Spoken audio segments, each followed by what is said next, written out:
Bonjour, je suis Christophe André, enseignant à l'autre prépa, et cette vidéo est dédiée au sujet de connaissance et compréhension du monde contemporain qui vous a été donné au concours 2023, être citoyenne et citoyen aujourd'hui. Un bel énoncé, un beau sujet qui bien sûr mobilise la notion de citoyenneté, notion que nous avions vue à travers bien sûr la vignette qui vous avait été donnée sur les rapports entre nationalité, c'est-à-dire une protection et citoyenneté, plutôt une participation. Vous aviez aussi tous les éléments du cours dispensés par Franck Kessler.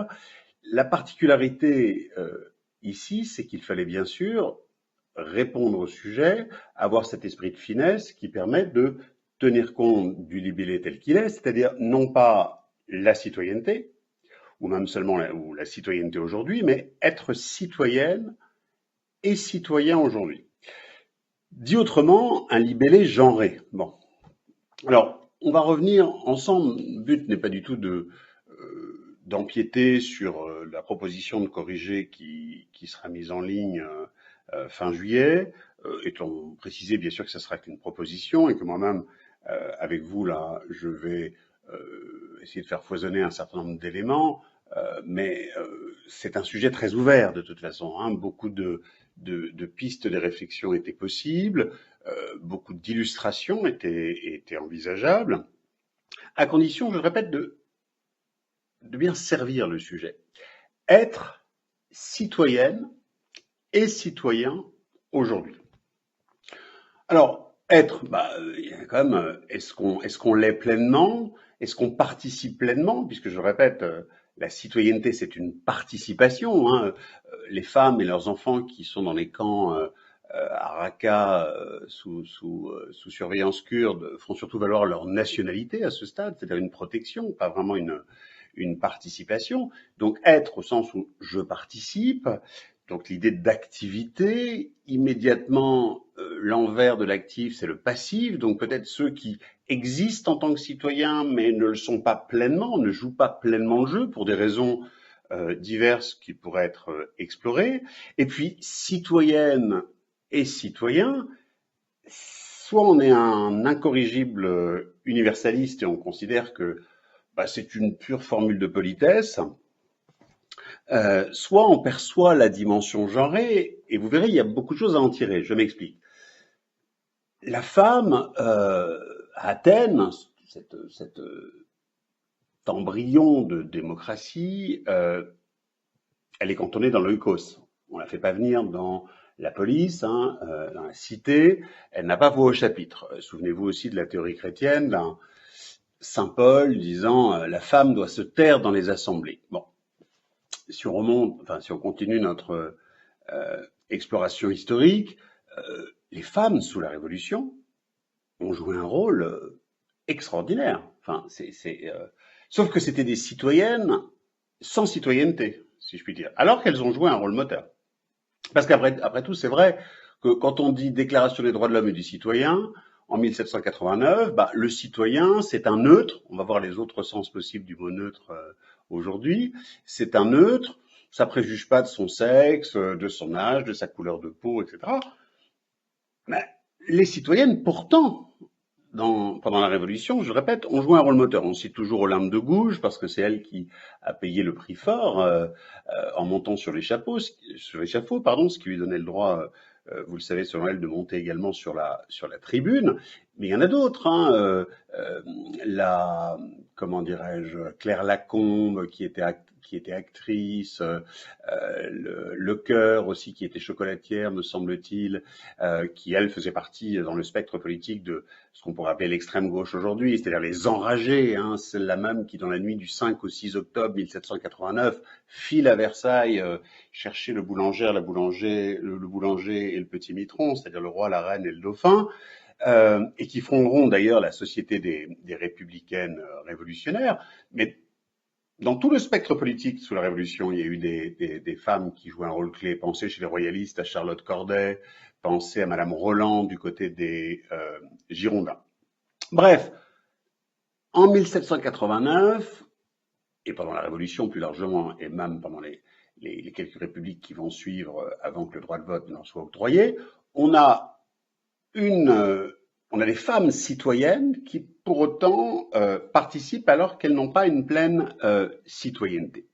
Et l'intérêt du libellé du sujet, c'est de dire, maintenant que le suffrage est pleinement universel, c'est-à-dire plus seulement, parce que vous savez qu'on a connu le suffrage censitaire, puis le suffrage universel masculin, puis enfin le suffrage, je répète, pleinement universel pour les femmes et les hommes, est-ce qu'il n'y a pas un renouveau de l'action citoyenne, de la participation citoyenne?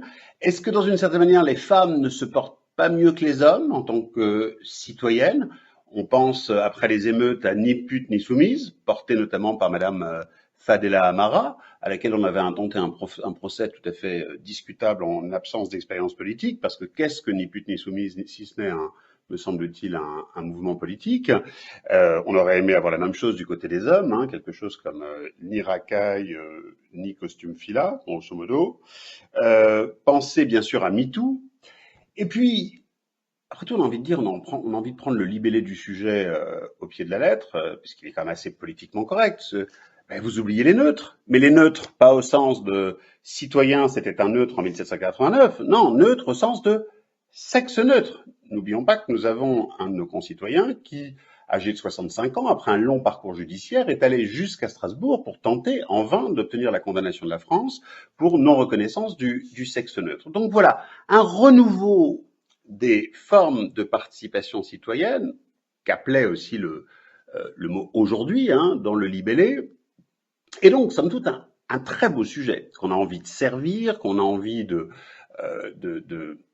décortiquer, sachant qu'on pouvait tout à fait se livrer à des plans en 2 ou en 3 parties, sans difficulté, qu'on pouvait mobiliser de nombreuses références, soit d'essais, soit des références littéraires ou artistiques. Pour ceux qui ont une sensibilité à gauche, Debout les femmes de François Ruffin, qui est un beau documentaire en hommage à toutes ces femmes qui ont joué un rôle clé, notamment au moment de la pandémie, sachant que ce qui compte, c'est d'être suffisamment dialectique pour avoir une variété de références qui ne soient pas toujours orientées dans la même direction, si je puis dire, y compris politique.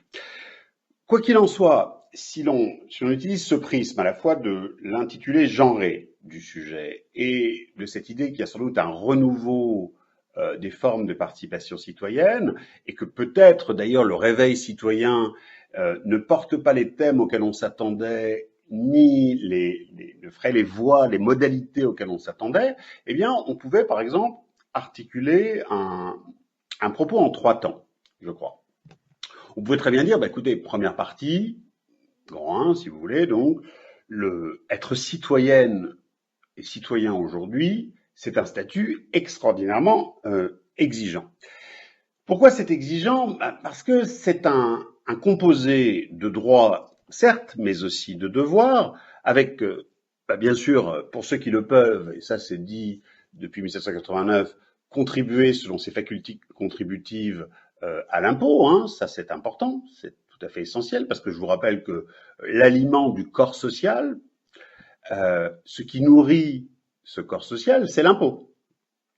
Rappelons que le Léviathan, dans son édition de 1651 de Hobbes, a comme frontispice l'homme de Vitruve.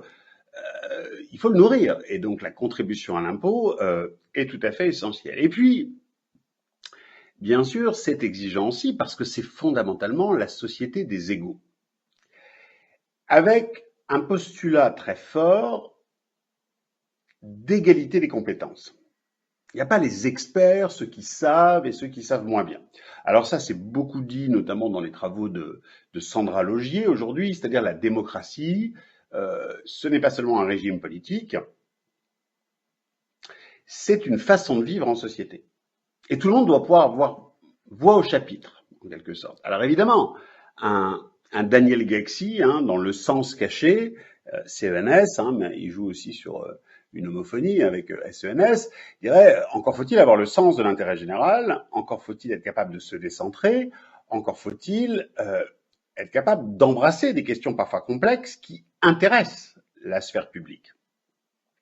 Et là, il y avait plusieurs choses intéressantes à dire éventuellement. D'abord, pour le dire comme Hegel, comment dirais-je, la grand-messe de l'homme moderne, c'est la lecture d'un journal, parce qu'il est évident que la question dont le citoyen doit s'informer, la citoyenne doit s'informer pour être capable de prendre part à ce débat public, sans quoi il y aura toujours un sens caché, en quelque sorte. Et c'est pour ça que c'est exigeant, ce statut. Et puis c'est exigeant aussi parce que, et ça ce serait le troisième point, si vous voulez, de ce grand 1, c'est un lien rationnel. C'est un lien assez froid, la citoyenneté, finalement. Pour le dire comme Dominique Schnapper, dans ses travaux, La communauté des citoyens, et elle le redéveloppe ensuite, on pourra l'utiliser, cette autre référence dans la deuxième partie, la démocratie providentielle, c'est une égalité entre sujets de droit. Il y a une forte part de construit. Les rituels sont construits. Et le grand rituel ici, c'est celui du vote, bien sûr. Pas seulement, hein, mais c'est beaucoup le rituel du vote. C'est le moment où on se saisit comme citoyen. Bon. Et c'est pour ça que, typiquement, être citoyenne ou citoyen, ça peut impliquer, par exemple, d'admettre le principe d'un vote des étrangers extracommunautaires ou des étrangères extracommunautaires dans les élections municipales, par exemple. Pourquoi ? Parce que c'est une extraordinaire école de la participation. Et puis ça correspond à des questions qu'il s'agisse du ramassage des ordures ou des cantines scolaires, qui intéressent tout un chacun, quand bien même il ne serait pas pleinement citoyen français. Vous savez sans doute comme moi que pour les citoyens de l'Union, ils peuvent voter aux élections, ils ne sont pas éligibles au poste de maire, mais ils peuvent voter. Il y a eu tout un mouvement dans certaines mairies pour faire en sorte que les étrangers extracommunautaires puissent voter également aux élections municipales, au titre d'une revendication sans doute assez légitime pour participer, justement.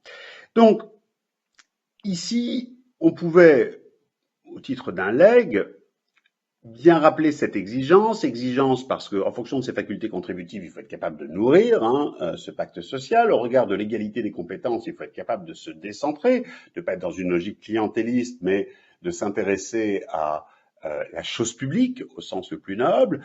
Et puis exigeant également parce que, je le répète, ça exige une rationalité, moins d'émotivité finalement que de raison, et j'y insiste, être capable de se saisir comme sujet de droit, capable ponctuellement de venir dans la sphère publique pour participer au débat. Bon. Maintenant, deuxième partie, être citoyenne et citoyen aujourd'hui, c'est potentiellement être assez endormi, quoi. C'est le réveil, le sommeil, pardon, des citoyennes ou citoyens. Alors, ce sommeil, il pouvait être analysé sous plusieurs prismes. On peut bien sûr réactiver la grille de lecture de Tocqueville, c'est-à-dire qui développe notamment dans la démocratie en Amérique, mais et là il y a plein d'œuvres d'art qui pourraient l'illustrer, y compris des œuvres hollywoodiennes, sur notre extraordinaire repli sur soi. C'est-à-dire que vous savez que Tocqueville, dialoguant notamment avec Benjamin Constant, vous savez Benjamin Constant de La liberté des anciens comparée à celle des modernes, son discours de l'Académie des sciences morales et politiques, discours de 1819, Constant expliquant que les modernes, certes, sont moins souvent convoqués dans la sphère publique, mais en échange, ils gagnent une sphère privée, l'intime, un droit à l'obscurité. Eh bien, on a tendance à se replier de plus en plus, pour ne pas dire se recroqueviller dans cette sphère privée. C'est un sommeil. On se vit plus comme individu, même parfois narcissique. On se vit plus comme consommateur, parfois effréné, que comme citoyen. Alors là, on peut aller aussi chercher des travaux de Lipovetsky, le bonheur paradoxal. En gros, le bonheur, c'est consommer, c'est pas participer.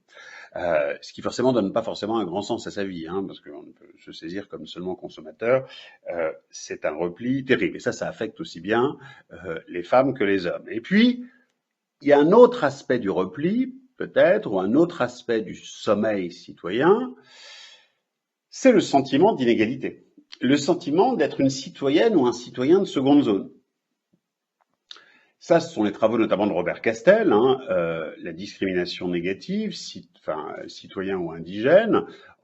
On se sent indigène de la République quand on se dit, bon ben, certes, j'ai une carte d'identité française, certes, je participe théoriquement de cette communauté des citoyens, mais en réalité, je ne m'y sens pas totalement à ma place, je me sens discriminé, je sens que je n'ai pas totalement voix au chapitre. Et puis, évidemment, les critiques les plus féroces viendront, par exemple, de celles et ceux qui considèrent que désormais, il y a une sorte de contre-démocratie ou de démocratie providentielle, pour le dire comme Dominique Schnapper, c'est-à-dire des gens qui s'estiment essentiellement créanciers, absolument pas de débiteurs, qui ne se sentent pas de dette, d'ailleurs, à l'égard de la République française, qui estiment qu'ils ont essentiellement des droits et pas des devoirs, hein, c'est le crépuscule du devoir. Mais il y a aussi peut-être une autre raison du sommeil, c'est une brutalisation contemporaine de la vie politique. Un certain nombre de femmes et d'hommes qui ont joué le jeu de la participation, et l'ont joué pleinement en étant représentants de leurs concitoyens et concitoyennes, que ce soit au titre de maire, de député, etc., sont pris à partie, non pas seulement verbalement, mais physiquement, ce qui peut donner envie de démissionner, ce qui peut donner envie de se replier pour vivre heureux, vivant caché. Et pourtant, c'est dommage parce qu'on est dans un moment où, s'agissant de la représentativité, quand on compare pays réel et pays légal, on peut se dire que, c'est comme moi qu'il y a 53% de femmes en France, on était loin des 53% de femmes à l'Assemblée nationale, on n'y est pas encore tout à fait, mais ça s'améliore. Et d'ailleurs, les grandes figures aujourd'hui de l'Assemblée nationale sont aussi des femmes, et c'est tant mieux, quitte à avoir comme lieu commun maintenant de l'énervement pour certaines ou certains, Sandrine Rousseau, parce que Sandrine Rousseau n'a pas son pareil pour mettre sur la place publique un certain nombre de débats qui, aux yeux de certains, paraissent saugrenus, qu'il s'agisse de la répartition des tâches ménagères ou du fameux barbecue qui serait viriliste. Bon. Mais justement, troisième partie, le réveil citoyen. Ces citoyennes et citoyens vont être capables d'un réveil. Alors certes, et là on peut prendre une grille de lecture d'un auteur que nous avons beaucoup vu cette année, c'est-à-dire Hayek, Friedrich Hayek, droit, législation, liberté. Certes, on peut organiser ce réveil citoyen, mais c'est quand même mieux quand c'est spontané. L'organiser, c'est ce qu'a beaucoup fait la Macronie, c'est-à-dire des conventions citoyennes sur le climat, conventions citoyennes, sur la fin de vie, états généraux de la justice, Conseil national de la refondation. Tout ça, c'est de l'organiser. Bon, parfois, la montagne accouche d'une souris, hein, donc le bilan n'est pas toujours extraordinaire. C'est mieux que rien, mais ça a un petit côté réchauffé. Bon, songeons aussi à la manière dont la justice organise des stages de citoyenneté. On peut parfois être dubitatif tant sur le contenu que sur l'effectivité de ces stages. On peut rappeler aussi qu'il y a désormais des canaux pour s'exprimer, pour réoxygéner la démocratie française, hein, pour le dire comme Rosan Vallon, avec des référendats, tant à l'échelle nationale qu'à l'échelle européenne, hein, le référendum d'initiative populaire, pensez notamment à ces référendats qui portent sur la question climatique. Mais le plus intéressant, et je crois que ça serait le dernier développement, celui qui pourrait valoir en quelque sorte synthèse de tout cela, c'est l'extraordinaire foisonnement, l'extraordinaire spontanéité aujourd'hui qui fait que non seulement on a de nouvelles citoyennes ou citoyens qui montent au créneau. Pensez au mauvais procès qui a été fait à cette femme de ménage députée LFI désormais, alors qu'elle avait déjà une expérience politique. Enfin, défendre la cause des femmes de ménage dans un hôtel de la banlieue parisienne, c'était déjà avoir une forte expérience politique. La voilà à l'Assemblée. Mais renouveau des figures, renouveau des thèmes. moi, ce qui me fascine, et là, j'avoue que c'est un facteur de vieillissement accéléré pour moi, c'est que des tas de sujets qui avant relevaient de la sphère privée sont mis sur la place publique. L'endométriose, donc des règles douloureuses, la question du sexe neutre, nous l'avons dit, la question de la répartition comment dirais-je, des tâches ménagères ou que sais-je encore. La frontière entre sphère privée et sphère publique, intime et extime, se modifie. Donc des nouveaux thèmes. Et puis bien sûr de nouveaux modes d'action. Et sur les nouveaux modes d'action, on pouvait aller chercher soit du côté, bien sûr, de ce que Baptiste Morisot appelle l'alter-politique. Et c'est très intéressant, l'alter-politique. C'est cette idée que, s'agissant de la nature, et plus largement des rapports entre nature et culture, pour le dire comme Philippe Descola, part de la nature et culture, faire de l'alter-politique, c'est peut-être cesser de penser que, et c'est intéressant aussi par rapport à l'idée de participation et d'activité, que nous sommes en surplomb, les humains, et que la nature, elle est passive. Bon. Il ne s'agit pas du tout de donner une citoyenneté, bien sûr, à l'arbre ou à l'animal, mais d'arrêter de penser en termes de soyons actifs, la nature sera passive, elle sera notre chose, elle sera notre objet, en quelque sorte. L'alter-politique de Baptiste Morisot, elle est potentiellement très intéressante de nouveaux modes d'action, y compris soit des modes d'action non violents, soit des modes d'action plus violents, qui ont parfois été alors pour certains d'entre eux qualifiés d'éco-terrorisme par notre actuel ministre de l'Intérieur. Bon, c'est évident que mettre du ketchup sur des tournesols de Van Gogh, c'est pas bien, mais enfin c'est pas tout à fait de l'éco-terrorisme. L'éco-terrorisme, ça serait plutôt le gang de la clé à molette. Vous savez, cet ouvrage, ce magnifique roman de la contre-culture américaine où on fait sauter des barrages, on fait sauter des infrastructures minières qui nuisent à la qualité de l'environnement, ça serait plutôt ça. Bon, non, l'alter-politique, ça peut être aussi beaucoup plus doux, si je puis dire. C'est s'accrocher à une région, un terroir, non pas parce qu'on est néo-rural, mais parce qu'on chérit cet endroit et on fait en sorte qu'il soit préservé, qu'il ne soit pas détruit, avec de nouveaux modes d'action qui sont extrêmement puissants et qui sont portés aussi bien par des femmes que par des hommes, sachant que dans ce réveil, il y a aussi toutes les potentialités de la nouvelle désobéissance civile. C'est-à-dire qu'on peut réactiver ici le thème de taureau, que vous aviez vu d'ailleurs avec Franck Kessler, non pas tellement parce que évidemment il faut l'actualiser, ce sont les nouveaux modes de participation citoyenne. Il ne s'agit plus ici de retenir son impôt pour lutter contre, pour marquer son mécontentement contre l'esclavage dans les États sudistes. Il s'agit d'actions de désobéissance civile pour porter de nouvelles causes, pour porter de nouveaux mots d'ordre. C'est aussi une forme de réveil, et à certains égards, on peut se dire, et on l'a vu avec notamment un mouvement comme MeToo, on l'a vu aussi avec les actions, parfois coup de poing, des Femen,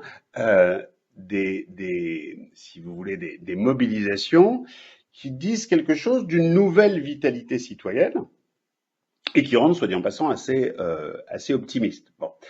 Et je le répète, si on prend à son propre jeu le libellé du sujet, c'est-à-dire un libellé genré, on dirait, mais où sont les neutres, parce que être citoyenne et citoyen, quelle formule utiliser pour nos concitoyens, je ne sais pas comment les appeler, qui ne se reconnaissent ni dans le sexe masculin, ni dans le sexe féminin, ni dans le genre masculin, ni dans le genre féminin, c'est aussi un des aspects possibles du sujet. Mais ce ne sont que des pistes que je vous suggère ici, puisque de toute façon, le sujet est tellement ouvert que non seulement des plans en 2 ou en 3 parties sont possibles, mais de nombreuses démonstrations sont envisageables.